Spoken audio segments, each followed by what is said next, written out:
Hello मैत्रिणींनो, कशा आहात? मस्त मजेत ना? मी आज तुमच्यासाठी पुन्हा एक नवीन रेसिपी घेऊन आलेली आहे.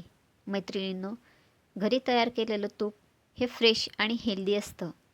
मिक्सर आणि रवी न वापरता सायपासून लोणी कसा काढायचा, तेही अगदी झटपट, फक्त चमच्याच्या सहाय्याने.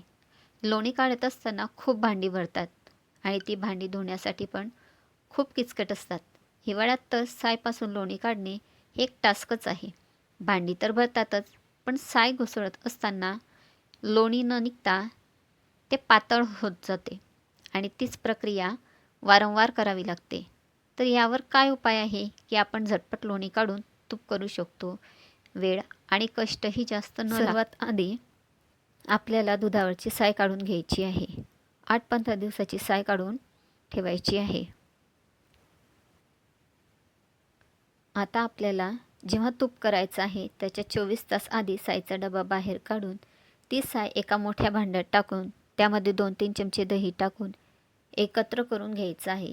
हे मी काल सकाळीच दही टाकून ठेवलेलं आहे, कारण आता हिवाळ्याचे दिवस चालू आहेत.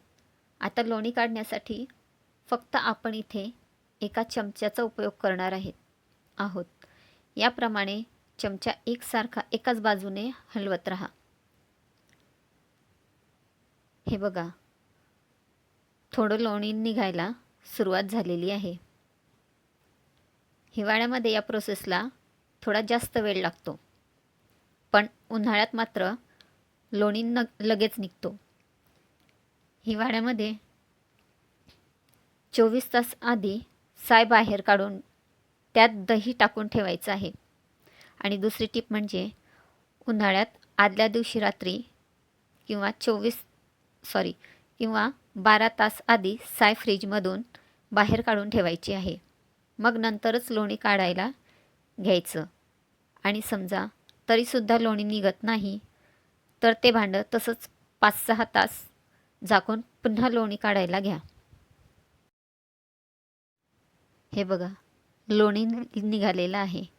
आता यामध्ये पाणी टाकून लोणी क्लीन करून घेऊ. असं कमीत कमी 3 वेळेस करायचं आहे, जेणेकरून आपण काढलेलं लोणी स्वच्छ होईल. आणि या ताकाची आपण कढीसुद्धा करू शकतो, पण एक लक्षात ठेवायचं, ताक हे कडू लागायला नको. आता तूप करायचं आहे त्या भांड्यामध्ये आपण लोणी काढून घेऊ. तूप करत असताना गॅसची फ्लेम ही मंदच ठेवायची आहे.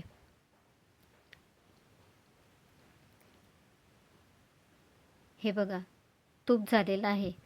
गॅस बंद केल्यानंतर यात नागवेलचं, म्हणजे जे आपण मुखवासासाठी वापरतो, त्याचं एक पान टाकायचं आहे. त्यामुळे तूप चिकट न होता तूप थंड झाल्यानंतर गाळणीच्या सहाय्याने ते एका बरणीत गाळून घेऊ. हेल्दी आणि पौष्टिक असं तूप तयार आहे. ही रेसिपी तुम्हाला आवडली असेल तर माझ्या चॅनलला लाईक, शेअर आणि सबस्क्राईब जरूर करा. रेसिपी पूर्ण बघितल्याबद्दल तुमचे मनपूर्वक आभार. धन्यवाद.